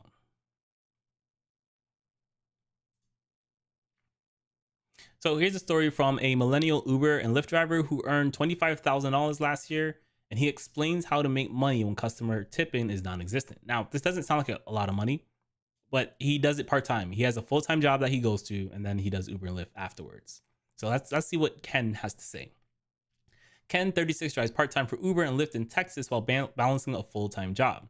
He said non-existent customer tips have made it harder to earn money as a rideshare driver. I get like maybe 20% tips, which isn't that great, but I'm okay. Even if I didn't make any tips, the amount of money I make is okay. Keeping his gas expenses as low as possible and being selective with rides have helped boost his pay. Questionable, we'll see. Ken, a 36-year-old Uber and Lyft driver in Houston, uses his 1-hour commute to work each morning as an opportunity to make some extra money. Okay. He wakes up at 6 a.m., checks his ride-hailing apps for passengers heading towards his office. There's some features you can do for that. And then drives for an hour or two before starting his day at a 9 to 5 job. I like him. He's a grinder. After work, I drive for as long as I can while heading home, Ken told Insider. He asked that his last day not be included for fair professional repercussions. Businesses suck. Who's going to fire him for this? That's stupid. Ken, who started working as a driver in 2021 because he was bored, now drives about 4 to 5 hours per day in addition to his full-time analyst job to supplement his income. Analysts make money, so I don't know what he's doing. Last year, he earned a combined $25,000 driving for Uber and Lyft from about 2,000 trips, according to screenshots of earning documents viewed by Insider. But he said earning money as a gig worker has come with challenges, specifically poor customer tipping. People do not tip, he said. You can play their favorite songs, drive the best, give them belly rubs while taking the best fruit that avoids traffic. Tipping is currently non-existent. This guy has some humor too. I like that.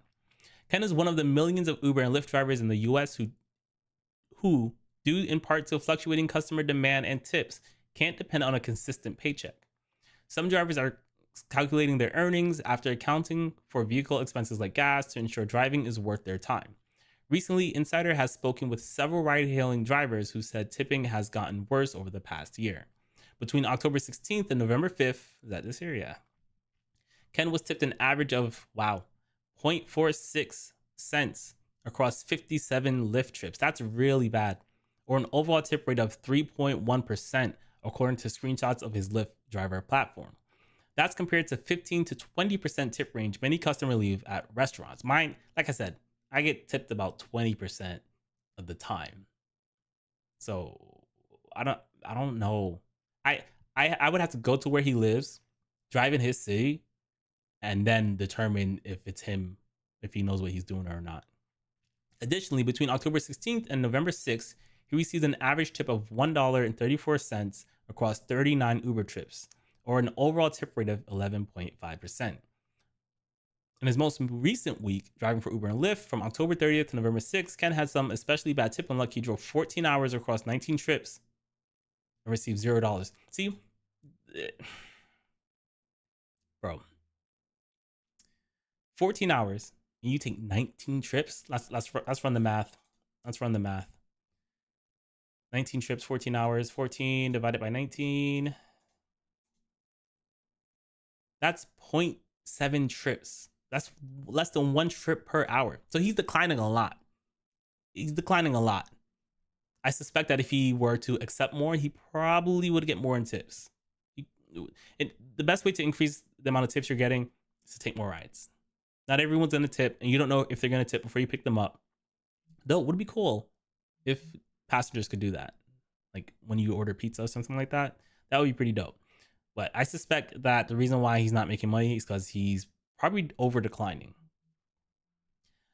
Conversations about whether or not to tip or how much have been on the rise recently, especially as elevated inflation has hurt Americans' wallets, and many people have been asked to tip more often, like at the self-checkout line. That's a lie. I don't believe that. Customers are being asked to tip even at self-checkout. Some say it's emotional blackmail. No, if you think it's emotional blackmail, you're weak.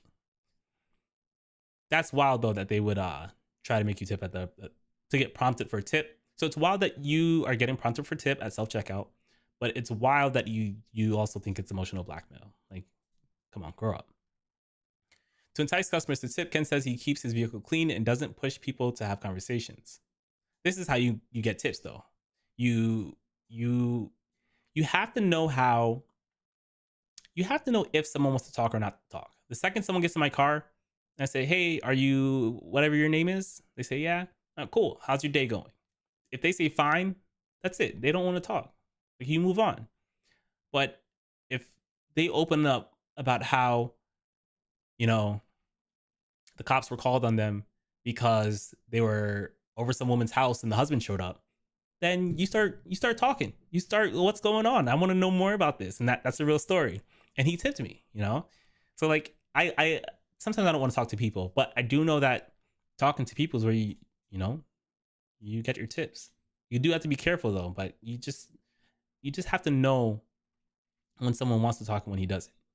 He said he also tries to get as many airport rides as possible, which he said are the most likely to result in a tip. Sometimes.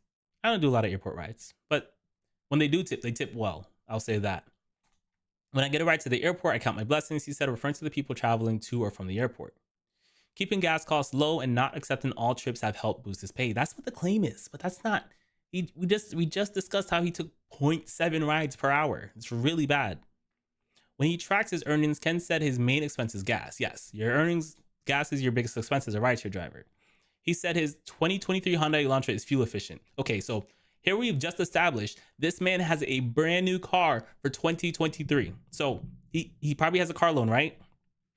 Average car loan for 2023. The average monthly car payment for a new car is $729. The average monthly car payment for a used car is $528. 40.72% of vehicles financed in the second quarter of 2023 were new vehicles. 59.28% of vehicles financed in the second quarter of 2023 were used vehicles, right? I lost my place. Here we go. So this is a problem. He shouldn't have done this. And he has 2 jobs. He probably try not to get upset because the article said he started 2 years ago. So what was he driving before? 40 miles per gallon. That is pretty fuel efficient. All right, let me take a second to look at the comments. Unless the design says if it's New York, I would understand people not tipping. This is in Texas. Dang, man, I like how you go in, you get details right out on the screen. Yeah, thanks. I appreciate it. I've been watching other streamers who do it, and I'm trying to do that too. I'm trying to dig where I need to dig, and really be honest and in the moment about things. So while he accepts most rides, that's a lie. We just determined that's a lie. He said he prioritizes trips that pay at least 80 cents to $1 per mile. Okay, this is good. This is good, but it's not the whole story. For example, sometimes you might get a ride that's not that great, but it's putting you in a good area, and I take that. Like if I'm at home and I go online and I get a really bad ride, but it's taking me downtown, and I know that there's money to be made downtown, I'm taking it. Excluding vehicle expenses. Okay, I don't know about that. That's his bar is really high. Excluding vehicle expenses. So he wants this net, not gross. Is that what he's saying? If that's what he's saying, that's his chest is a little high. I don't really look for it, but if I end up here before expenses, I think I'm doing okay. And I'll show you a sheet. I show you a sheet I made at the end. I've seen a 50-mile trip that was only $20. Yeah, that's bad. All right, I agree with you. That's pretty bad. Ken said he also tries to avoid trips that take him too far out of Houston because he worries he won't be able to find trips for the ride back that he calls empty miles. I understand what he's saying, but what I like about Texas is that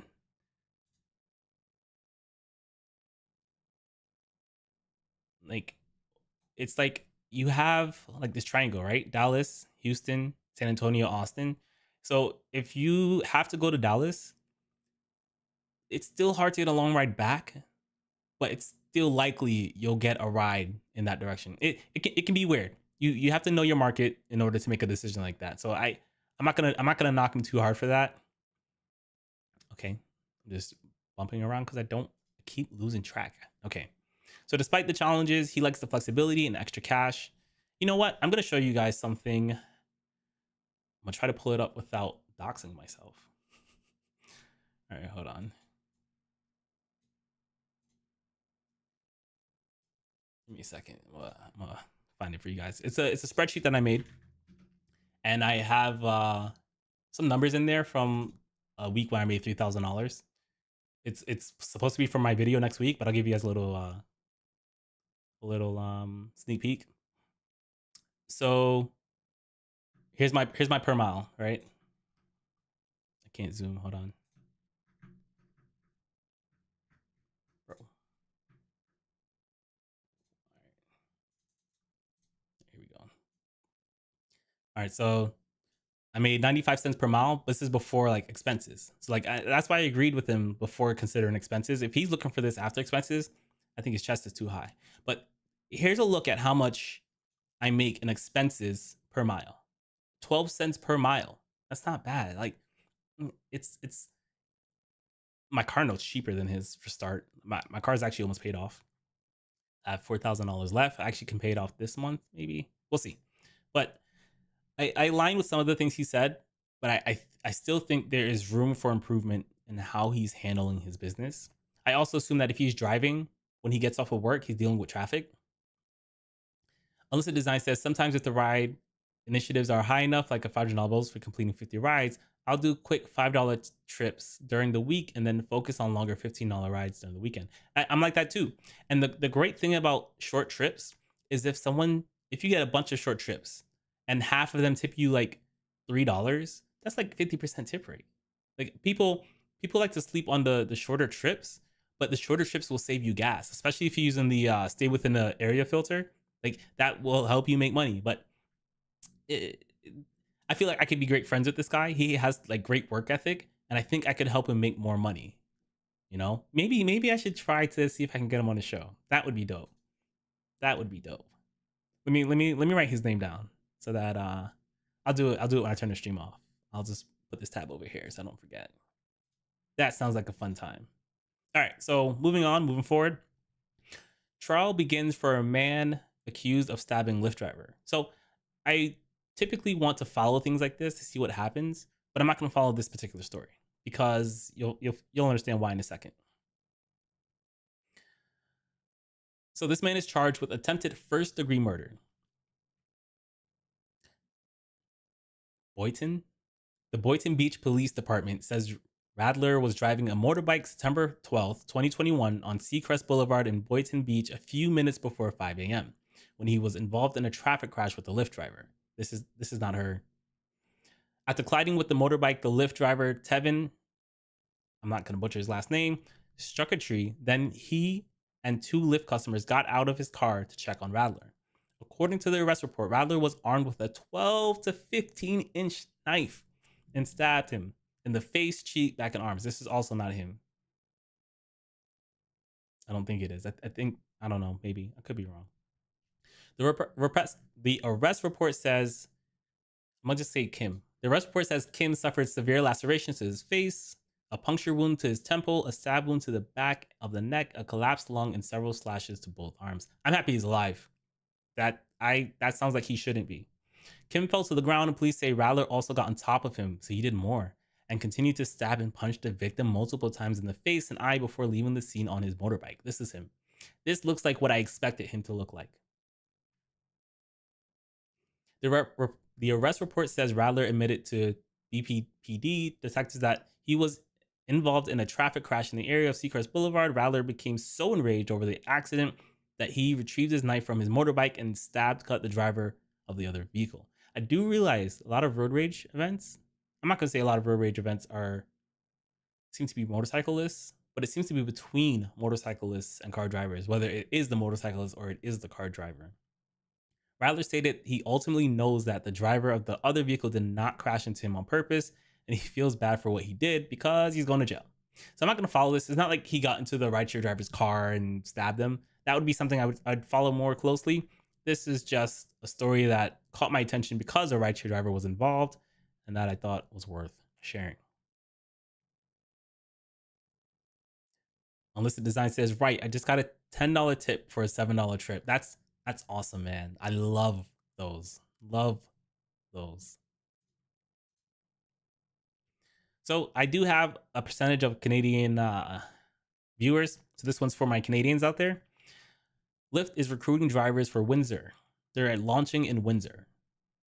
I didn't know there's places in Canada this Lyft wasn't like in, but company has said what it expects to expand to Windsor, other cities in Southern Ontario. I find that there's lately a lot of backup on Uber, so I feel like if they had Lyft here, it'd be very beneficial to the city.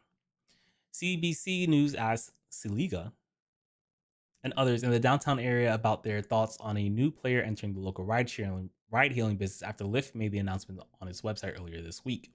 It's weird that they would know Uber exists in this place and not exist here either. Like, how long has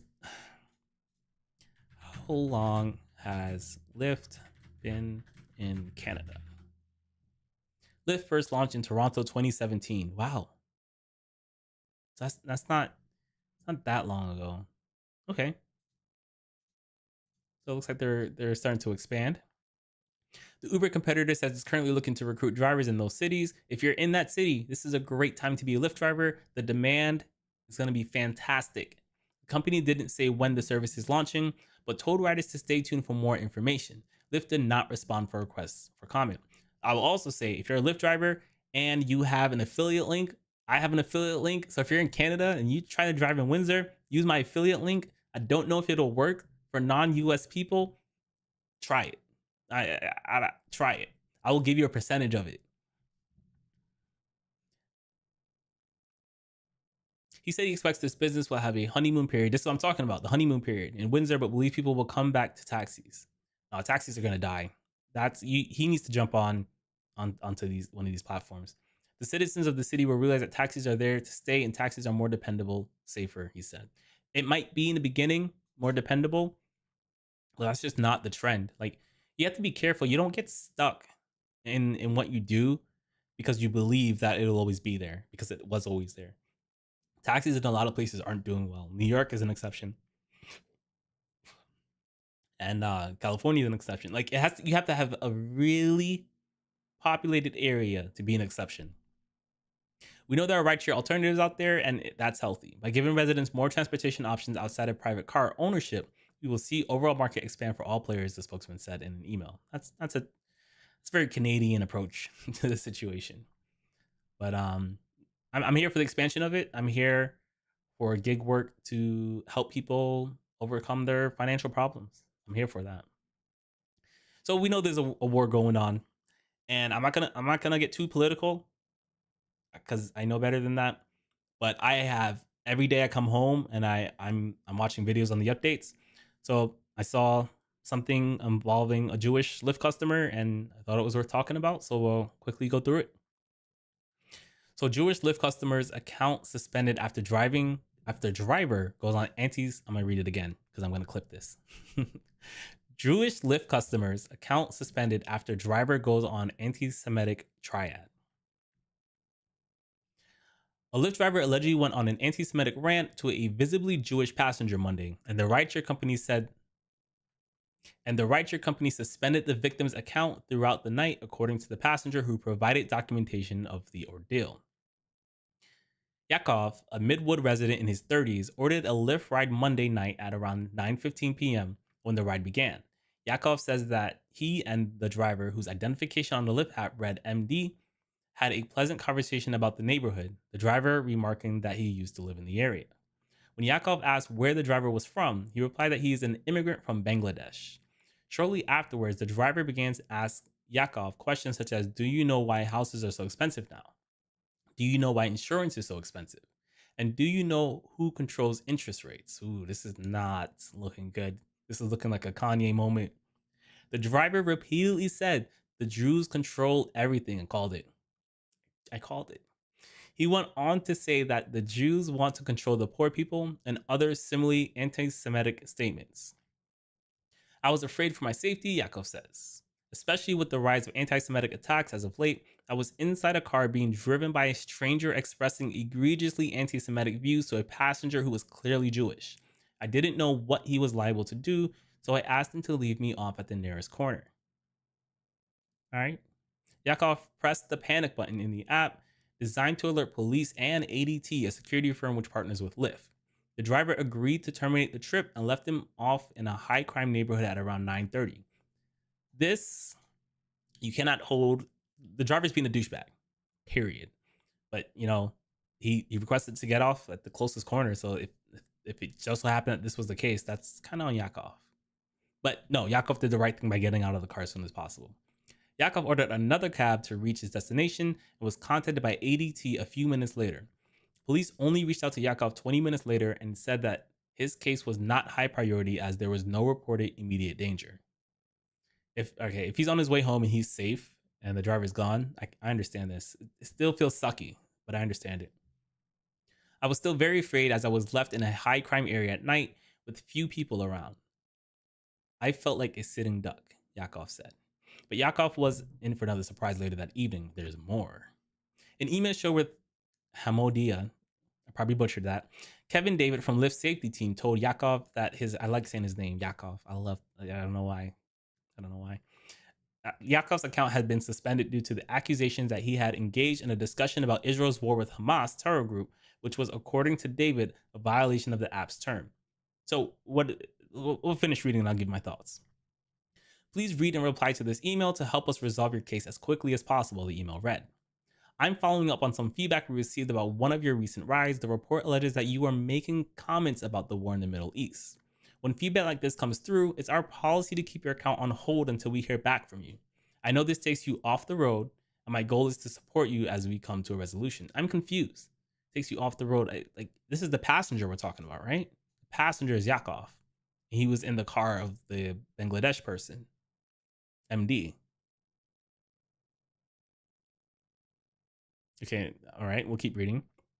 Discriminatory comments toward a member of the community are a violation of our terms of service. To help keep Lyft welcoming for everyone, please be respectful to others when you drive or ride.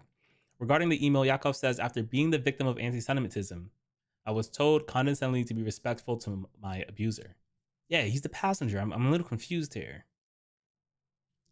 Yakov replied to the email, immediately stated that he had made no mention of any war in the Middle East and explained that how he had been assured by Lyft was... Read that again. Yakov replied to the email, immediately stated that he had made no mention of any war in the Middle East and explained how he had been assured that Lyft was taking his case seriously. He then called the original representatives who processed his report. I was told by that first department that my account would be immediately reinstated, and the representative apologized profusely to me, Yakov said. The representative said that since Yakov had used the ADT security feature, Since he had used the ADT security feature and called authorities, there was no reason why his account should have been suspended, even if it was typical of the policy when disputes over inflammatory speech arises. That's fair. They kind of took one side here. No matter who's right or who's wrong, Yakov did make an attempt to, they used the security feature. So that should have been like a yellow flag for Lyft to see what was going on before deactivating him. A different Lyft safety team member. Oh, so they changed safety team members. They probably kicked it up to a manager. Farron Georgina acknowledged in the email sent to Yakov at 8:50 p.m. that Yakov had indeed used the ADT panic button. I just received a report that used our ADT safety feature. I want to follow up with you to check in and make sure you're okay, as well as learn more about what happened during this ride. So it seems like maybe Yakov did something. It got sent to one security team member, and MD, the Bangladesh driver, did something, and it got sent to another member. And I think the Bangladesh member just responded faster than Yakov's member. I think that's what happened. But 4 hours after receiving the notification that his account was suspended, it remained locked, despite the promise that the representative and the implication from David that the suspension would be lifted upon a reply from Yakov. At this point, it was the middle of the night, and Yakov had tried to book a Lyft ride home. That sucks. So here we have him. He's in the car. He's having a negative experience. He gets out, and it looks like he was banned before he was able to get home. I don't like when I read it earlier, it didn't feel that way, but that's what it's saying now. The next day, Yakov received a phone call from a Lyft representative named Nova. She apologized profusely for the incident and said she would refund not only the first trip, but the second trip that Yakov took to get to his intended destination. So yeah, so I'm guessing this is a different night where he was like stranded, because he obviously took the second one, unless he used a different platform and they're gonna refund for that too. In an email following the phone call, Nova wrote, "I am following up on this incident that you reported regarding your driver, MD. I'm so sorry to hear that he made comments that were discriminatory in nature. I cannot imagine how uncomfortable you felt during this ride. First of all, why is he allowed to just use initials? Question mark.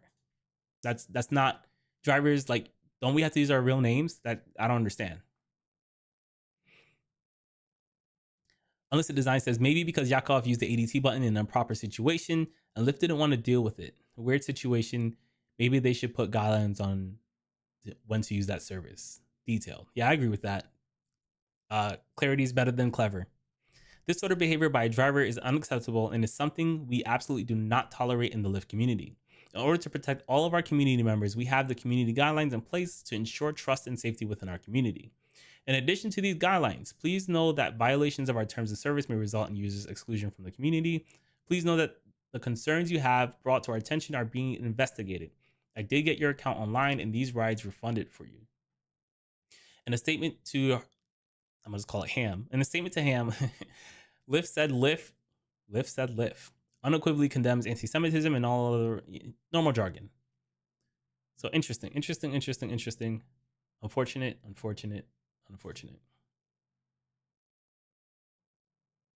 I don't even know what this is. I'm not covering this. This is about rides. I'm not covering that today. So this is the last story of the day. After this, I'll show you guys a little sneak preview into my next video that I'm launching next week. So Lyft permanently bans suspected driver's account following USC student, can't say that word, allegations. I'm going to play this video. Raped by her rideshare driver. Police are now looking for that driver. KKL News reporter Jasmine Veal has the latest on the investigation and what students are saying about safety. Actually, right in my back, right here. USC sophomore Kayla Donegan says she carries pepper spray in her purse everywhere she goes. Thank God I haven't had to use it yet. This, my pepper spray, make sure my phone's always charged, never go alone. She says she is even more relieved to have it after hearing about the report of a student being raped by a rideshare driver early Wednesday morning. I saw the headlines of like a rape case and I was like, oh my God, like I need to open that up and see what happened. She saw the crime alert from the USC Department of Public Safety, which says the student ordered a ride home from Lyft at 3 a.m. after she was at a club in West Hollywood on Halloween night. The alert says a man between 25 and 35 years old, thin, and with a black beard raped the student near her apartment in the back of a black sedan on South Grand Avenue.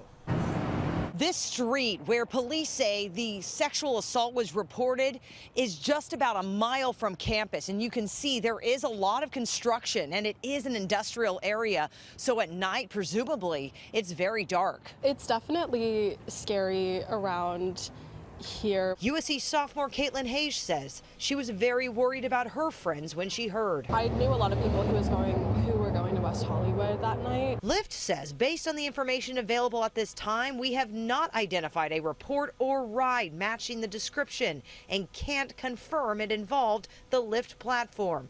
The rideshare company says they are, however, assisting law enforcement. The LAPD says there is no indication that it was not a legitimate rideshare. Lyft says riders should always verify their driver and car by matching the photos, never take a ride they did not request, and use the share your ETA function with friends. I always make sure I'm with friends going home. Okay. So yeah, so like Unlisted Design says, maybe another reason why they're rolling out female only options. So that, that's part of it. It's pretty bad. I get it. Women have extra things to worry about. And some of these cases are not even actual rideshare drivers, but people posing as rideshare drivers, right? That's why Lyft recently banned both Lyft and Uber. They banned, what is it called? Decals from Amazon. So the decals we used to be able to buy on Amazon, you probably see on some cars, they got removed. And it's because you have people out there just pretending to be drivers. There's something that happened in South Carolina. Was it Say My Name or What's My Name? I think it's thinking of Breaking Bad. See, the University of South Carolina is launching a campaign, What's My Name, to help students stay safe when using rideshare following the killing of a student who got in a car she thought was her Uber. So like, it wasn't her Uber, right? She was probably drunk, which whatever, it's fine. You should be able to be drunk and be safe. But, she got into the wrong car. I got to turn my ad blocker off. And refresh. So, University of South Carolina launching a campaign called What's My Name to help students stay safe when using ride shares. The body of Samantha Josephson, 21, was found Friday hours after she was reported missing when she failed to return home from a night out with friends. Surveillance video showed Josephine entering a car around 2 a.m. Police said a suspect, Nathaniel D. Rowland, is in custody facing charges. I want to see what happened to him. I don't know what his sentencing was. I don't want to go through Wikipedia. So he was convicted 2021.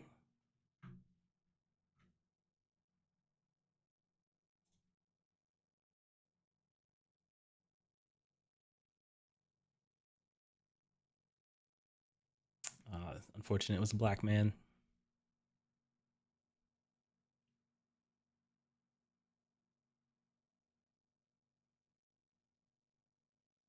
Oh my God. She was never seen again live again, covered in roughly 120 stab wounds. That's excessive.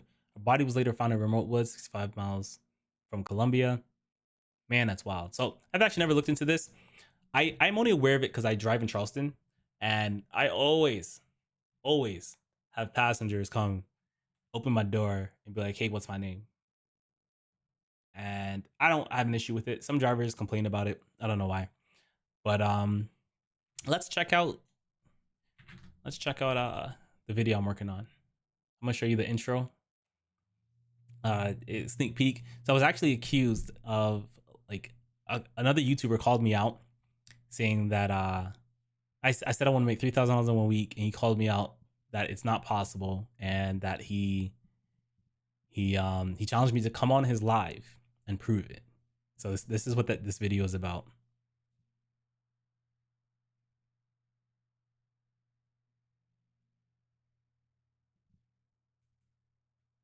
Is this video of a Lyft driver making $3,000 in 1 week fake? And I'm almost done with the first week, and I've made $2,799. Before determining whether this YouTuber is lying, let's look at what other drivers are saying about his video. David says this is a lie, and Carol DIY follows up with the idea that this YouTuber shouldn't even be allowed to make videos. Many drivers believe it's cap, a slang term that means to lie or exaggerate. Yomender asks, what software did you use to edit these numbers? This creator never breaks down what it takes to make that kind of money, what they drive, or how much gas they use. Carol DIY follows up saying he probably works for Lyft. Fast forward to 2023, another YouTuber, The Amazing Hustler, called out the YouTuber saying, let's be rational. Nobody's making $3,000 in a week. What I wish you would do, go on live, show your phone, don't show no images that can be photoshopped, show your phone, and let's see exactly what you do every single day. With his claims of making $3,000 in 1 week being questioned by his viewers and publicly challenged to repeat the feat, will this YouTuber rise to the occasion? And the answer is, I already did. Well, I'm gonna show Uber first because I have, and then if you guys want to see the rest, it'll be out next week Monday. I was hoping it would be out today, but I didn't finish editing it. Did not finish editing it, but it was fun staying with you guys, fun chatting with you guys. I'll be doing this every Monday. I'll be going live every single Monday.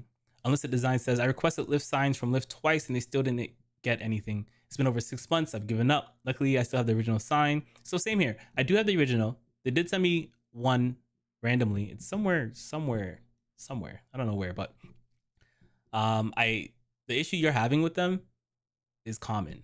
Like I've seen a lot of people say that. But it's fun hanging out with you guys. Really enjoyed it today. I'll see you guys in the comments. Peace.